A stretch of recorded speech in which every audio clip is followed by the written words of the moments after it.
नन्हे से कदम लेकर जब आए पहली बार, नन्हे से कदम लेकर जब आए पहली बार, थामी हमारी उंगली उस टीचर को हमारा प्यार। तो बोलो गुरु ब्रह्मा गुरु विष्णु गुरुदेवो महेश्वरा, गुरु साक्षात् परब्रह्म तस्मै श्री गुरवे नमः।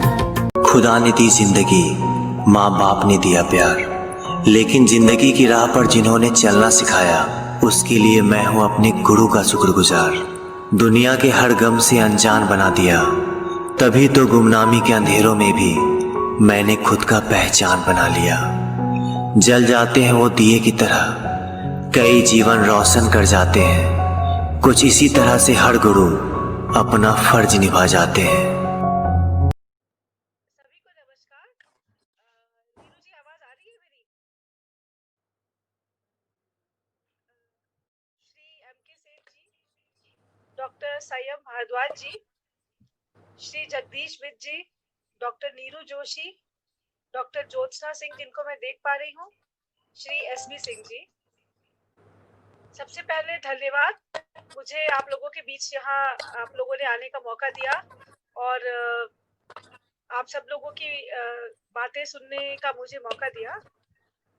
And I have been told that I have to speak on Dr. Sarvapalli Radhakrishnan. So I would start with his quote that when we think we know, we cease to learn.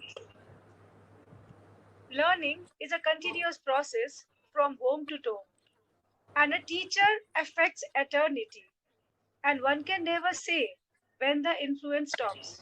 Today, it is a great privilege for me to talk about Dr.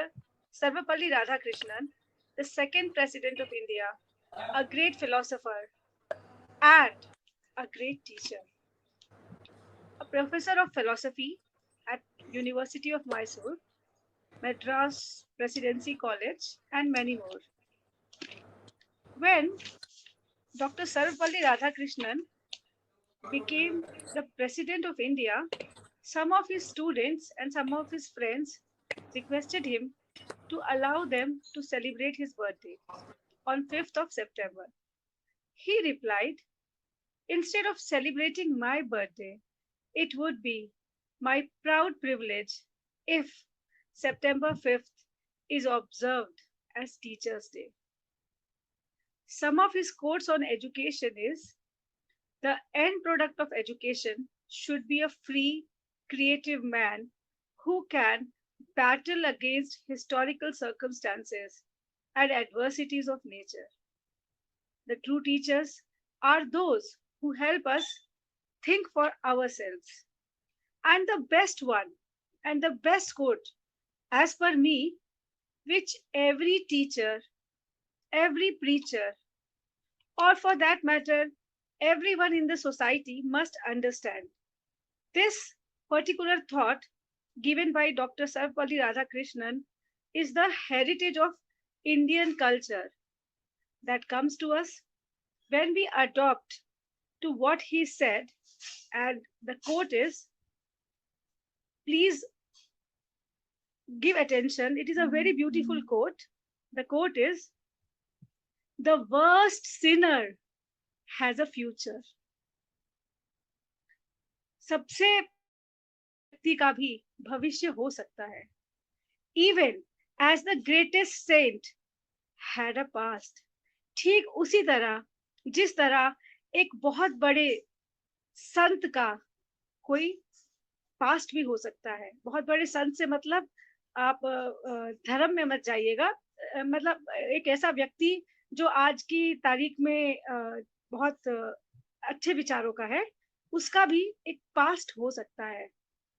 No one is so good or bad as he imagines. कोई भी उतना अच्छा या उतना बुरा नहीं होता जितना कि वो कल्पना करता है.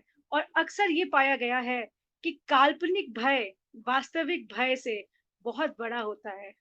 और इसका उदाहरण आज हम सभी के सामने है. जब कोरोना काल आया था तो हमारी कल्पनाओं का जो भय था कि स्कूल कैसे चलेंगे। मैं प्रधानाचार्य थी, मैं सबसे ज्यादा इसी बात से डरती थी कि स्कूल कैसे चलेंगे और बच्चों को किस तरह हम कोरोना से बचाएंगे, किस तरह उनकी पढ़ाई चलेगी। वो सारे काल्पनिक भय बह गए और वास्तविकता में कोई भय हमारे समक्ष आया नहीं। तो ये डॉक्टर सर्वपल्ली राधाकृष्णन का मुझे सबसे अच्छा कोट लगा। The worst sinner has a future, even as a greatest saint had a past, no one is so good or bad as he imagines. इसी के साथ मैं आप सभी का धन्यवाद करना चाहूंगी और डॉक्टर नीरू जोशी जी, डॉक्टर ज्योत्सना सिंह जी जिनको मैं मंच पे देख पा रही हूँ, डॉक्टर आनंद कुमार, लीना विज जी, डॉक्टर संयम भारद्वाज जी और M.K. सेठ जी, आप सभी का धन्यवाद। आपने मुझे यहाँ बुलाया और डॉक्टर सर्वपल्ली राधाकृष्णन पर अपने विचार रखने का मौका दिया। धन्यवाद। Thank you Jyoti Pandit ji.